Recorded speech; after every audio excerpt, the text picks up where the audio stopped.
নমস্কাৰ, মই আজি আপোনালোকৰ ওচৰলৈ লৈ আহিছোঁ এটি পিঠাৰ ৰেচিপি।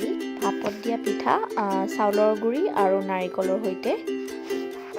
এখন কাঁহীত আমি 5 চামুচ চাউলৰ গুড়ি ল'ম। যদি আপুনি বজাৰৰ পৰা কিনা চাউলৰ গুড়ি আনিছে তেতিয়াহ'লে টাৱাত শুকানকৈ চাউলৰ গুড়িখিনি ফাৰ্ষ্টত ভাজি ল'ব ব্যৱহাৰ কৰাৰ আগত। ইয়াত আমি 3 চামুচ ৰুকা নাৰিকল দিম। নাৰিকলৰ ৰেডিমেড পাউডাৰটো আপুনি ব্যৱহাৰ কৰিব পাৰে। 1 চামুচ চেনি গুড়ি, আনহাতে কুকাৰত পানী অকণমান উতলি থাকিবলৈ দিব। আধা কাপ পানী অকণমানকৈ আপুনি এইখিনিত মিক্স কৰি যাব। আমাক পনীয়া মিশ্ৰণ নালাগে কিন্তু চাউলৰ গুড়িৰ, জাষ্ট অকণমানকৈ পানীখিনি মিক্স হ'লেই হৈ যাব।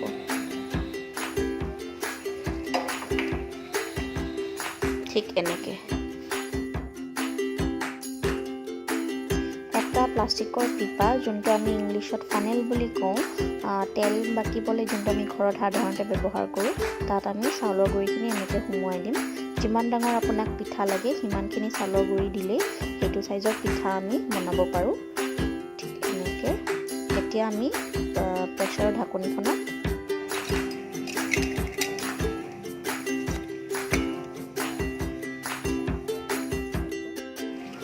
পানীখিনি উতলিব ধৰিছে। ঠিক এতিয়া আমি ঢাকনিখন মাৰি দিম। এনেকৈ হুইচেলটো আঁতৰাই দিব আৰু পিপাটো ইয়াত আমি এনেকৈ প্লেচ কৰি দিম। এইটো আপুনি 5 পৰা 10 মিনিটলৈ উতলিবলৈ দিব আৰু আমাৰ পিঠা ৰেডি হৈ যাব। ৰাতিপুৱা গৰম চাহ কাপৰ লগত এনেকুৱা এখন পিঠা খাবলৈ যে কিমান আমেজ, কোনো বিস্কুট আৰু কেকৰিয়াৰ লগত পাত্তা নাই। এয়া আমাৰ গৰম গৰম ভাপত দিয়া পিঠা ৰেডি। যদি ৰেচিপিটো ভাল পাইছে, ছাবস্ক্ৰাইব কৰিবলৈ নাপাহৰিব।